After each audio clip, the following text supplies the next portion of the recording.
তো মস্তকে ধারণ করার জন্য আজকের কালীয় নাগ জন্ম প্রাপ্ত হয়েও তিনি ঈশ্বরের চরণ লাভ করেছেন।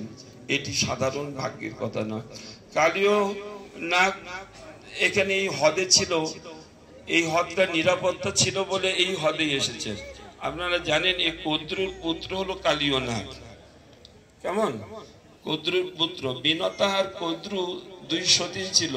কশ্যপ দেশের 18টা পত্নী, তার মধ্যে এরা দুজন একদিন দুজনেই বাইরে এসে আর বিচরণ করতে করতে দেখছেন যে একটা সেই দেবরাজ ইন্দ্রের ঘোড়া, এই ঘোড়াটা হলো সাদা। দুজনে বলছে দেখো এই ঘোড়াটার রং কি, সাদা না কালো? তা বলছে এটা সাদা। তো কদ্রু বলছে না এটা কালো।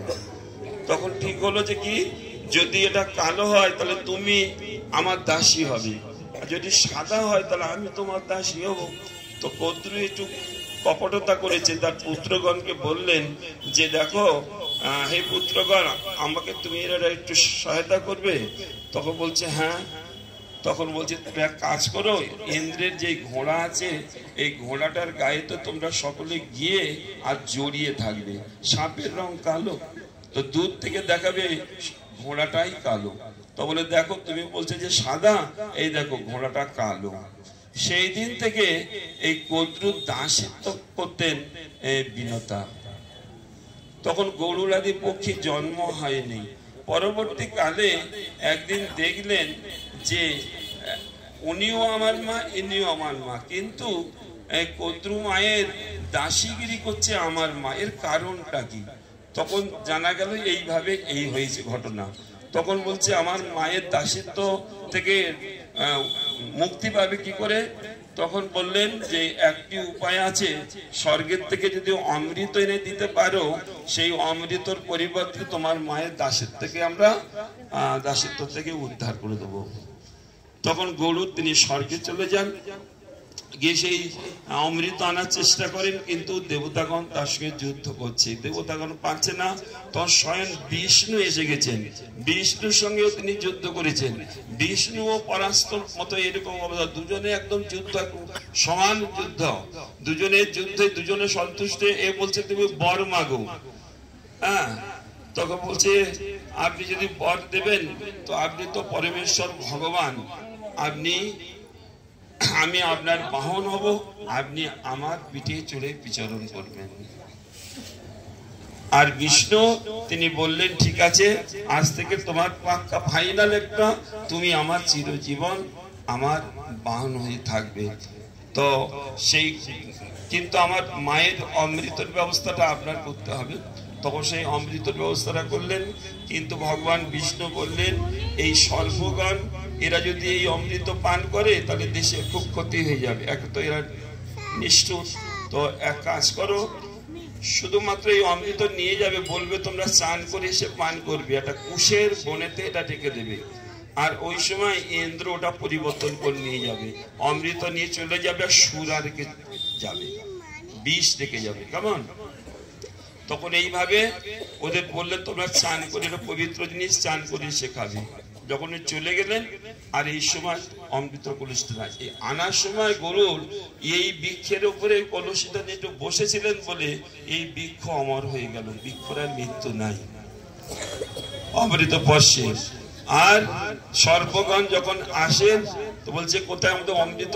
তো বলছে দেখো তোমরা আসতে দেরি করেছো, রোদ্দুরে অমৃত গলে চলে গেছে, তোমরা এক কার করে চেটে চেটে খাও ভালো করে। যখন চাটতে গিয়েছে তো সর্পের যে আছে না কুশের খুব ধার, তখন তার জিহ্বা ছিন্ন ভিন্ন হয়ে গেছে, 2-3টা টুকরো হয়ে গেছে, সাপের জিহ্বা এরকম টুকরো। হ্যাঁ, তো যাই হোক সেই স্থানে তো এইখানে সৌভরী ঋষি তিনি তপস্যা করতেন। হ্যাঁ, তো সৌভরী ঋষি তপস্যা করতেন, মাঝে মাঝে সঙ্গম থেকে তার সংসার বাসনা জাগে। তখন মান্ধাতার 50টি কন্যা ছিল, তখন তিনি তার কন্যাকে বিবাহ করার জন্য যান। কারণটা কি? এর সংসার বাসনা জাগলো কেন? 60,000 বছর জলে তপস্যা করার পরে কি সংসার বাসনা জাগে? যেহেতু গরুর এইখানে তিনি মাছ ধরে খেয়েছিল, এই মাছ তারা সৌবরী ঋষি শরণাপন্ন হয়, আর সৌবরী ঋষি বলছে তুমি এখানে কোনোদিন আসবে না, যদি তুমি এখানে আসো তোমার মৃত্যু হয়ে যাবে। তো গরুড় ছিল যেহেতু ভগবানের বাহন, বিষ্ণুর ভক্ত, বৈষ্ণব, এই বৈষ্ণব অপরাধ তার হওয়ার জন্য তার সংসার বাসনা জেগে যায়। মানধাতার বাড়িতে গিয়ে বলছে তুমি আমাকে একটা কন্যা দাও, আর তখন বলছে যে সর্বনাশ, গায়েতে শীতলা পড়ে গেছে, এই কোনো কন্যা পছন্দ করবে?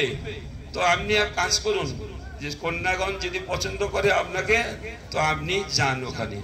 কন্যাগণ দেখছেন সাথে সাথে সৌবরী ঋষি এমন সুন্দর বীর পুরুষ রূপ ধারণ করে ফেলেছে, তো তাকে দেখে 50 জন সবাই এ করছেন যে বাবাকে বলবো এই ছেলেটার সঙ্গে যেন আমাকে বিয়ে দেয়, আমাকে বিয়ে দেয়।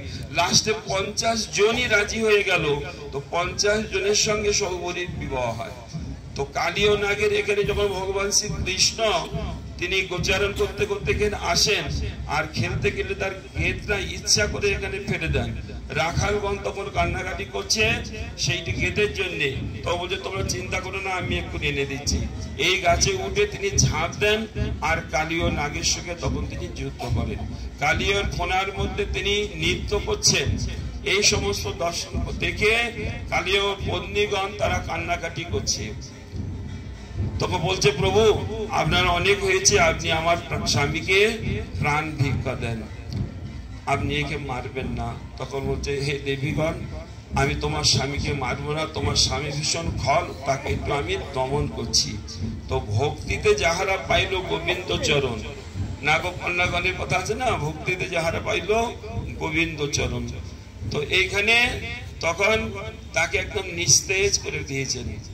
তো নাগকন্যাগণ বলছে যে হে পতিদেব, তুমি এই প্রভু শরণাপন্ন হয়, এই প্রভু সাধারণ নহে, ভগবান তিনি এসছেন এখানে। তখন কালীয় নাগ ও তার প্রভুর কৃপাতে বুঝতে পেরেছেন, তখন বলছে ঠিক আছে তুমি বর মাগো, আর তুমি এখান থেকে রমণর দিকে চলে যাও, এখানে তোমার থাকা যাবে না, যেহেতু এখানে আমার ভক্তগণ এখানে বাস করে নিলে বৃন্দাবন ধাম। তখন বলতেন যে আমি যদি চলে যাই তো গরুর আমাকে খেয়ে নেবে। তা বলছে যে আমার যে চরণ তোমার মস্তকে পড়েছে, এই চরণ চিহ্ন তোমার আজীবনকাল থাকবে, তোমার কোনোদিন গরুর আর স্পর্শ করবে না। তো কালীয় নাগকে বলছে তুমি বর মাগো। তখন বলছে প্রভু আমি কি বর মাগবো তোমার কাছে? প্রভু একটি কথা বলি, বলে বলো। আপনি কোনোদিন শিবের মস্তকে চরণ দিয়েছেন? বলছেন না। ব্রহ্মার মস্তকে চরণ দিয়েছেন? বলছেন না। মাতা লক্ষ্মীর মস্তকে চরণ দিয়েছেন? বলছেন না। তাহলে তো আমি মহাভাগ্যবান যে ব্রহ্মাদি শিব যে চরণ পায় নাই, আমি আজকের সর্বজনী হলেও তোমার চরণ আমি লাভ করেছি। নিতাই গৌর প্রেমানন্দে।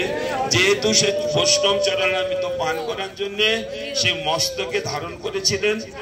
অকাল মৃত্যু হরনাম সর্বব্যাধি বিনাশনাম বৈষ্ণব পারদগম বিদ্যা শিরসা ধারয়ম।